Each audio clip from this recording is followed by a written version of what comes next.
Be not glad at the misfortune of another, though he may be your enemy. The time is near at hand which must determine whether Americans are to be free men or slaves.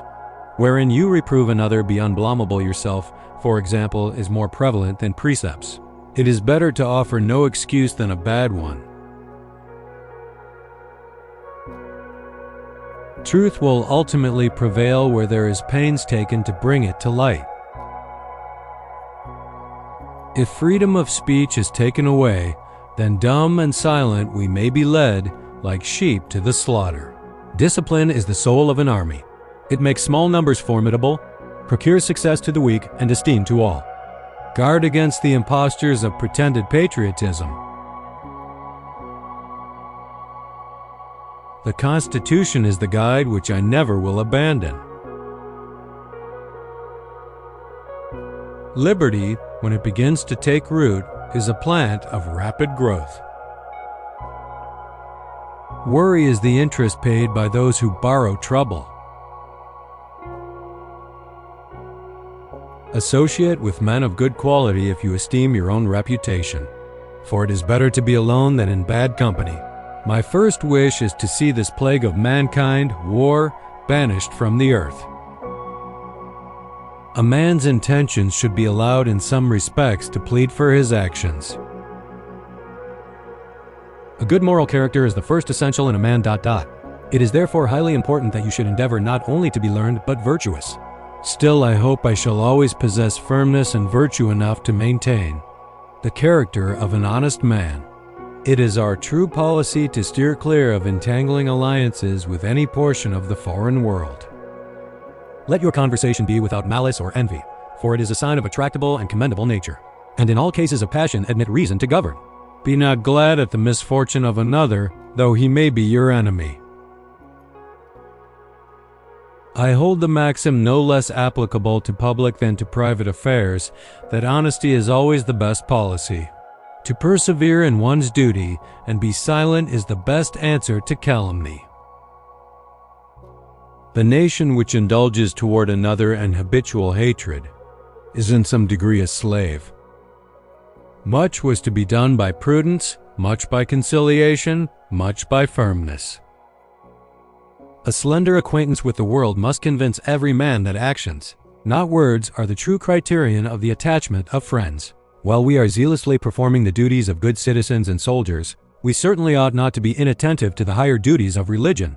We should not look back unless it is to derive useful lessons from past errors, and for the purpose of profiting by dearly bought experience. The turning points of lives are not the great moments. The real crises are often concealed in occurrences so trivial in appearance that they pass unobserved. A bad war is fought with a good mind. One of the expedients of party to acquire influence is to misrepresent the opinions and aims of other districts. Few men have virtue to withstand the highest bidder. Happiness depends more upon the internal frame of a person's own mind than on the externals of the world. The harder the conflict, the greater the triumph. There is nothing so likely to produce peace as to be well prepared to meet the enemy. To be prepared for war is one of the most effective means of preserving peace. Experience teaches us that it is much easier to prevent an enemy from posting themselves than to dislodge them after they have got possession. We must consult our means rather than our wishes. Perseverance and spirit have done wonders in all ages. We should not shrink from the truth, however painful. The foundations of our national policy will be laid in the pure and immutable principles of private morality. Labor to keep alive in your breast that little spark of celestial fire called conscience. The preservation of the sacred fire of liberty is committed to the hands of the American people. A people who are possessed of the spirit of commerce, who see and who will pursue their advantages, may achieve almost anything. The virtue or vice of our citizens will make or unmake our Constitution. It is better to be alone than in bad company. The best way to predict the future is to create it. The freedom of speech may be taken away, and dumb and silent we may be led like sheep to the slaughter. Mankind, when left to themselves, are unfit for their own government. Few men have virtue enough to withstand the highest bidder. I had rather be on my farm than be emperor of the world. To form a new government requires infinite care and unbounded attention, for if the foundation is badly laid, the superstructure must be bad. Human happiness and moral duty are inseparably connected. Real men despise battle, but will never run from it. Let us raise a standard to which the wise and the honest can repair. When we assumed the soldier, we did not lay aside the citizen. The best and only safe road to honor, glory, and true dignity is justice. To be prepared for war is one of the most effectual means of preserving peace. Few men have the virtue to withstand the highest bidder. The harder the conflict, the greater the triumph.